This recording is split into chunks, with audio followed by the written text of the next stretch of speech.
Olá, me chamo Carolina Elisa dos Santos Bernardino, sou acadêmica do curso de mestrado em administração na FURB e vou apresentar para vocês o seminário do artigo Dimensionalizando Culturas, um modelo Hofstede no contexto. Vou apresentar para vocês quem foi o Hofstede. É esse senhorzinho simpático da foto. Ele foi um psicólogo holandês que faleceu no ano passado, em 12 de 2 de 2020. Então, os estudos que Hofstede fazia, eles demonstravam que existiam grupos culturais nacionais e regionais que afetavam o comportamento das sociedades e das organizações e que são muito persistentes através do tempo. Dentro desse artigo, a gente vai trabalhar as 6 dimensões da cultura. A primeira delas é a distância de poder, a prevenção de incertezas, o individualismo e o coletivismo, a masculinidade e a feminilidade, a orientação de longo e também de curto prazo e a indulgência e restrição. Como uma parte de uma introdução, Hofstede comentava que a cultura é a programação coletiva da mente que distingue os membros de um grupo ou categoria de pessoas e de outras. Então, sempre se trata de um fenômeno coletivo que pode ser conectado a diferentes coletivos também. O termo cultura é mais comum em ser utilizado em, por exemplo, tribos ou grupos étnicos, em nações ou para organizações, por exemplo, a sociologia e para a gestão. O artigo ele se inicia classificando as culturas, então as dimensões conceituais.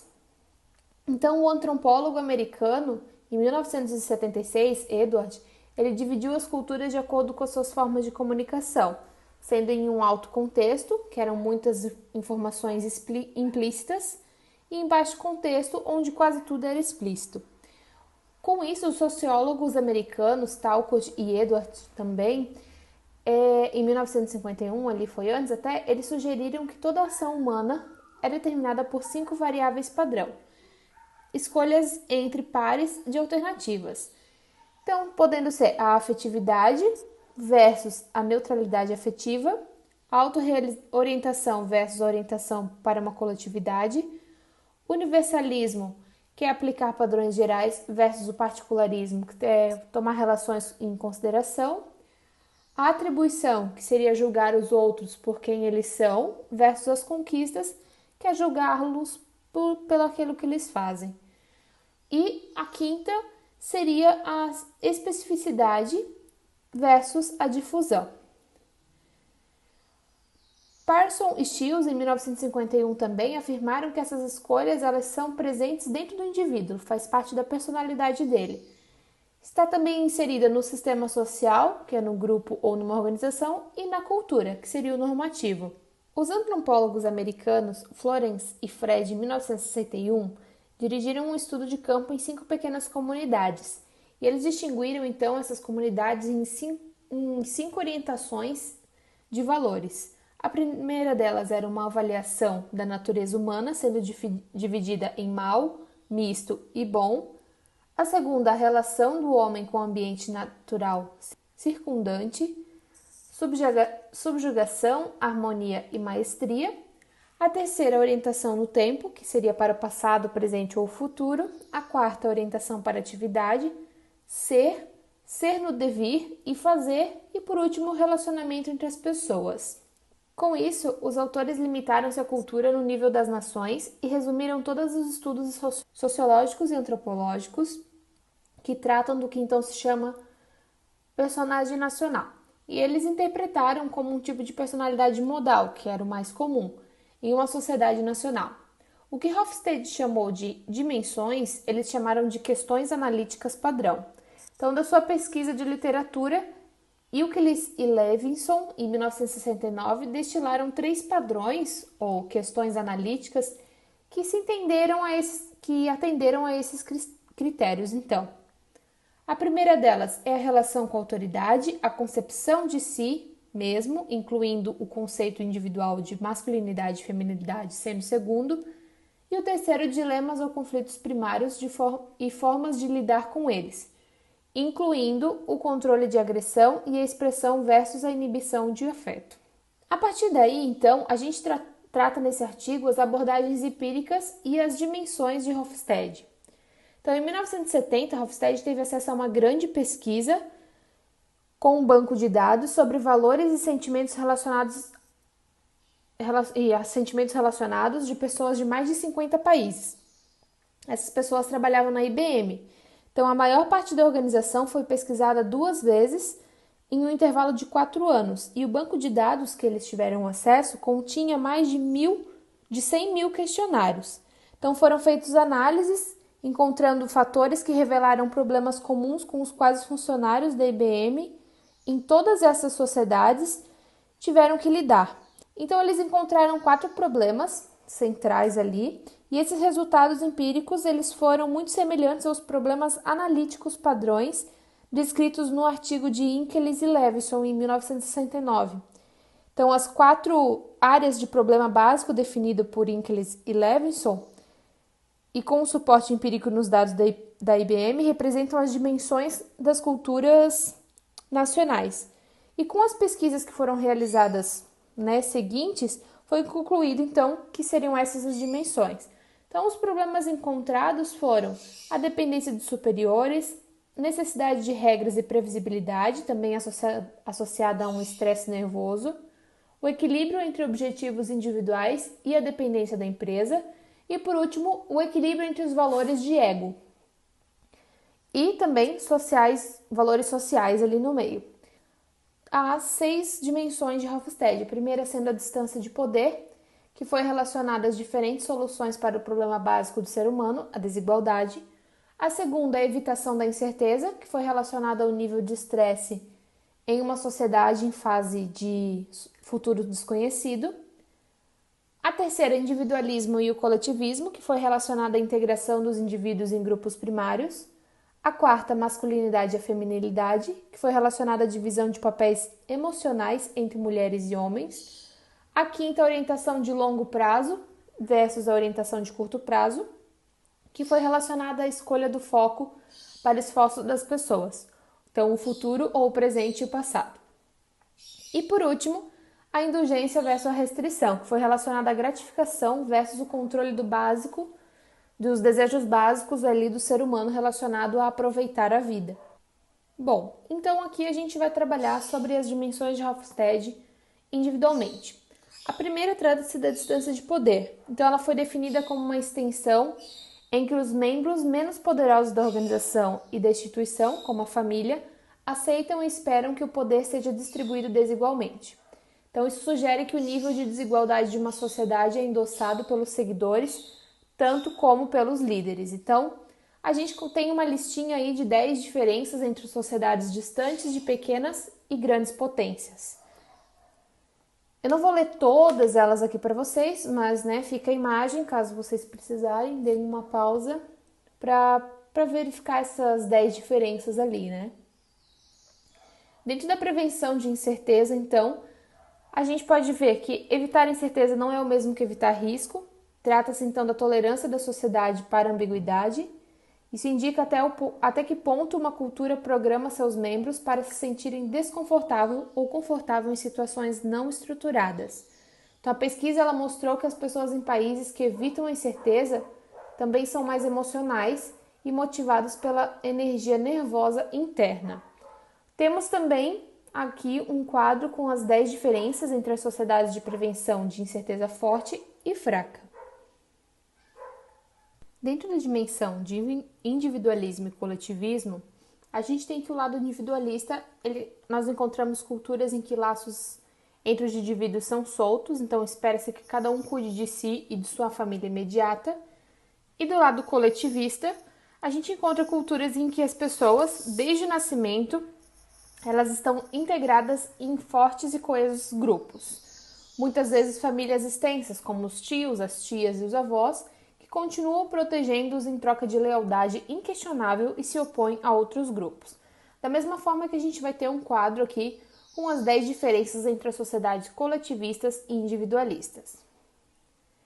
Os estudos realizados na IBM revelaram que os valores das mulheres diferem menos entre as sociedades do que os valores dos homens, e B, que os valores dos homens de um país para o outro contêm uma dimensão muito assertiva e competitiva e maximamente diferente dos valores das mulheres, por outro lado, modesto e cuidadoso e semelhante aos valores das mulheres, por outro.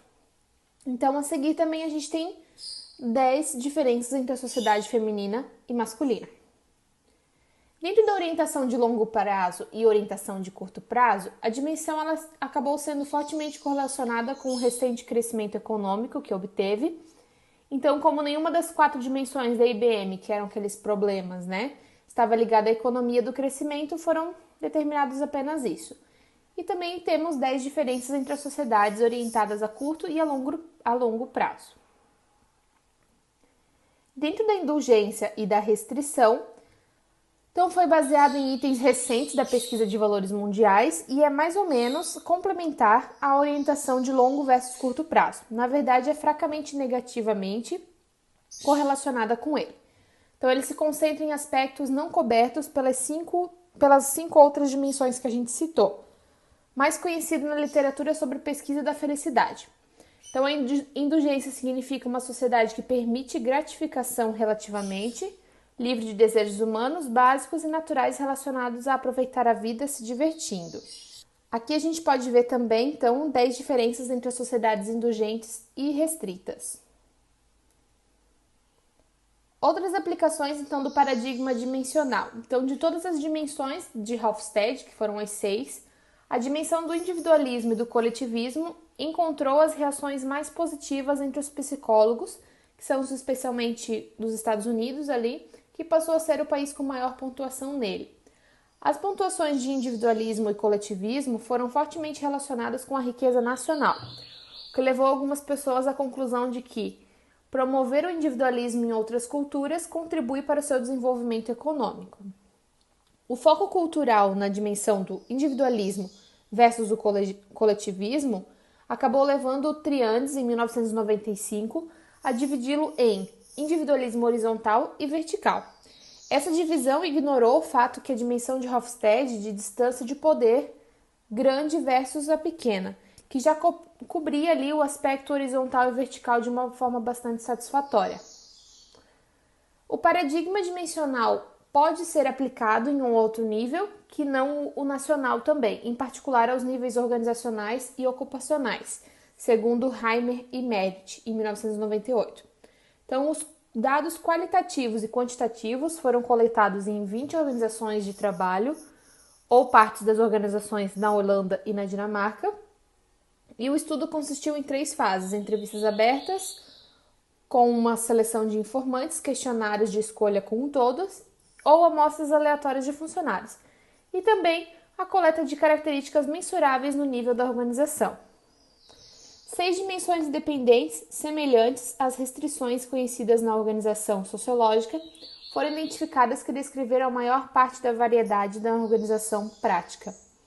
Então, as 6 dimensões ali, elas podem ser usadas como uma estrutura para descrever uma organização cultural, mas a sua base de pesquisa em 20 unidades de 2 países é muito estreita para considerá-la universalmente válida e suficiente. Ainda dentro desse artigo, a gente trata sobre as dimensões das culturas organizacionais. A primeira delas fala sobre orientado para o processo versus orientado para os resultados. Então, as culturas que são orientadas ali para o processo, elas são dominadas por rotinas técnicas e burocráticas. E aquelas orientadas para os resultados, elas são orientadas por uma preocupação comum com os resultados. Então, essa dimensão ela foi associada a um grau de homogeneidade da cultura. Nas unidades voltadas para o resultado, todos perceberam suas práticas quase da mesma maneira. E nas unidades orientadas para o processo, havia grande diferença de percepção entre diferentes níveis e partes da unidade. A segunda delas é sobre orientado para o trabalho versus orientado para o funcionário. O orientado para o trabalho assume uma responsabilidade apenas pelo desempenho do trabalho dos funcionários, e nada mais além disso. As culturas orientadas para os funcionários assumem uma ampla responsabilidade pelo bem-estar de seus membros que estão ali através do serviço e do emprego. Profissional versus paroquial. Profissional, os membros, eles são geralmente educados, muito educados por sinal, e eles se identificam principalmente pela sua profissão dentro da empresa. E o paroquial, os membros derivam sua identidade da organização para que eles trabalham. Sistemas abertos versus fechados. Então, essas dimensões elas se referem a um estilo comum de comunicação interna e externa e a facilidade que estrangeiros e recém-chegados são admitidos. Controle rígido versus controle solto. Essa dimensão acaba tratando o grau de formalidade e pontualidade dentro da organização. Isso acaba, relacionando ali, em parte, função da tecnologia da unidade. Por exemplo, bancos e empresas farmacêuticas vão precisar ter um controle mais rígido. Laboratórios de pesquisa e agências de publicidade podem ter um controle mais solto, mas ao mesmo tempo, ali, com a mesma tecnologia, algumas unidades ainda podem ser mais rígidas ou soltas que outras, dependendo da unidade. Pragmático versus normativo. Então, a última dimensão descreve de uma forma predominante, flexível ou rígida, de lidar com o ambiente. Então, em particular, principalmente também com os clientes. Provavelmente serão encontradas unidades que vendam serviços para um lado pragmático, que é um lado mais flexível, e unidades envolvidas na aplicação de leis e regras para um lado normativo, que é algo mais rígido. Então, essa dimensão ela mede o grau de cliente-orientação, que é um tópico muito popular na literatura de marketing. Hofstede ainda traz, no final desse seu artigo, uma dimensionalidade nas culturas para o futuro. Então, o fato de que o mundo ao nosso redor está mudando não precisa afetar a utilidade do paradigma dimensional.